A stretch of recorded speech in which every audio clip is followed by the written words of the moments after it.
Welcome to DIY and Reviews with Bill. If you love hands-on projects, honest product reviews, and saving money, you're in the right place. From DIY builds to testing tools and gadgets, I will break it all down so you know what works and what's worth it. Subscribe and join me as I take on multiple projects, put different products to the test, and try to help you get the best bang for your buck. So, without further ado, let's get right to it. All right, my YouTube people, welcome back to fixing the heater hose connector on the truck.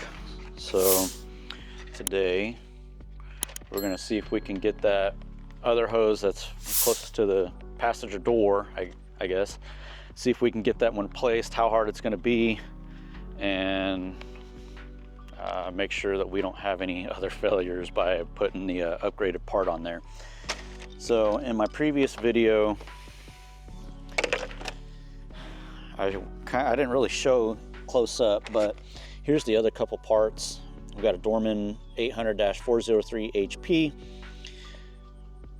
So there's three different variations that they made, and apparently your truck can have one of those three. So, and I might possibly have to go buy another 800-409 HP, but here's the 917. And I also 3D printed two of these quick disconnect tools. Kind of put them side by side so you can see one's longer than the other, and even the shorter one is still longer than the other disconnect tools that I had. So hopefully one of these two is gonna work and make it kind of easy to get that other hose off, but we'll find out here shortly. Okay, so for future reference, if you're gonna do one of these, I would recommend probably going ahead and doing both at the same time.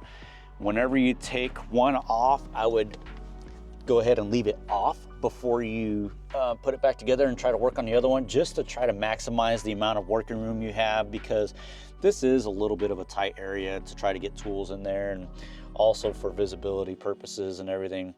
So I would recommend, that was the mistake I made.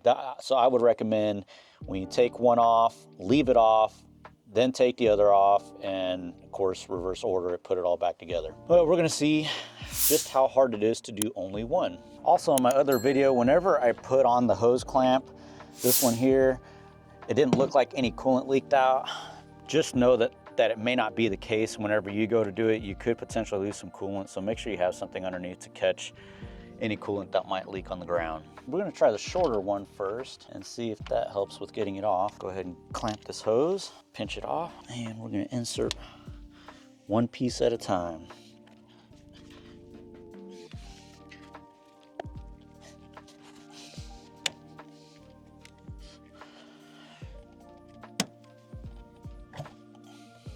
Oh man, that worked amazingly.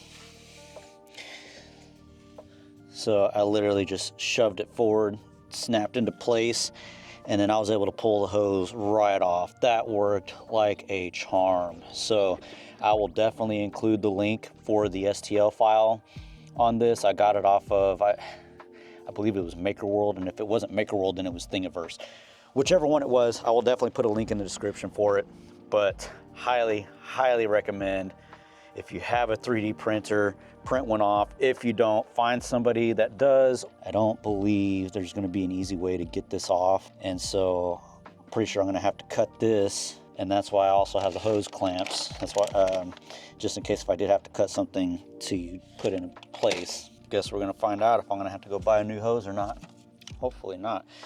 Because if I do, then I'm gonna have to get a new connector, because it has the same press fitting on the other end that goes into the water pump. So wish me luck. Now the tool that I'm going to be using to cut this hose is Lennox tubing cutter. This thing's really nice. So just open it, it'll pop open, and I can get it right where I want it, directly on here. And it's ratcheting as well. Try to get it straight as possible, and you literally just ratchet it down. And it gives you a nice, clean, straight cut, like so. If you hold it straight. Obviously I didn't, it's a little bit angled right there, but it's a lot easier than trying to do it with a box knife and cutting the crap out of yourself. Yeah, this is the bigger one, so it's the 800-917 HP. All right, so I'm gonna dig through my little bag of goodies here, bag of clamps, and see if I can find the right size. That one looks like it might be a little bit big. All right, that looks like a good size right there. And then we're gonna try to work our connector on.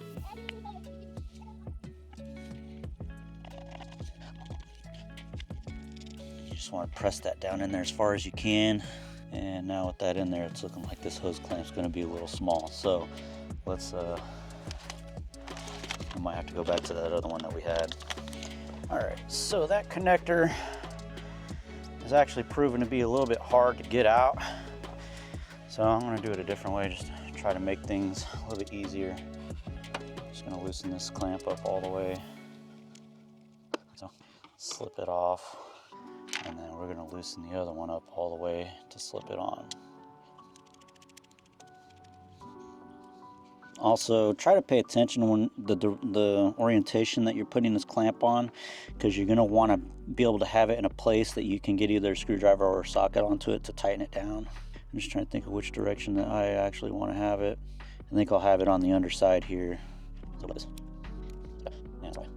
I didn't realize it opened up big enough to slip over that, so I didn't even have to undo it all the way. Way to go, genius.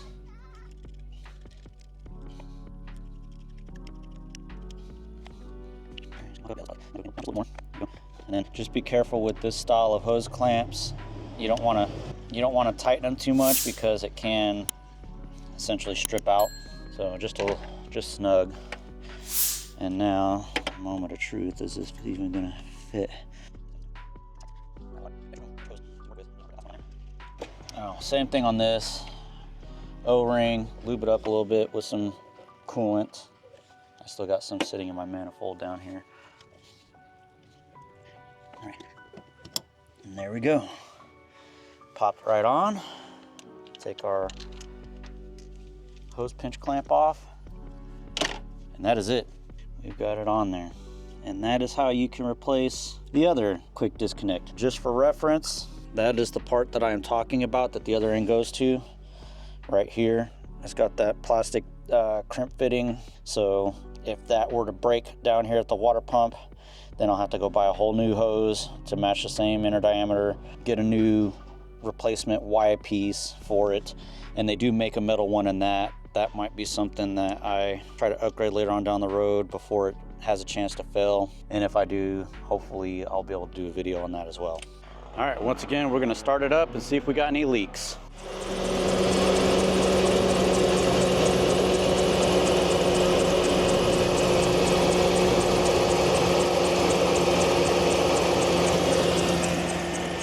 All right, we're gonna go ahead and give that a few minutes to get up to operating temperature. Once it does, we'll come back, take a look, make sure nothing else is leaking, and call it good. The reason why we wanna get it up to operating temperature though is because when it's hot, the system is fully pressurized, and that's when you can start to notice leaks, whereas under cooler temperatures, it may not do that because there's not enough pressure to actually try to push it out of the system yet. So we'll be back in a few minutes and see what we got. All right, so once again, we are at normal operating temperature. Let's go take a look, see if we got any leaks. And everything is good to go. No leaks, and that is always a plus. So anyway, that's the second part on how to replace the heater hose connectors and upgrade them at the same time. If you found this video helpful, please make sure to leave a comment, subscribe to the channel, click that notification bell, and keep an eye out for future videos. Thanks for watching, and I hope you all have a great day.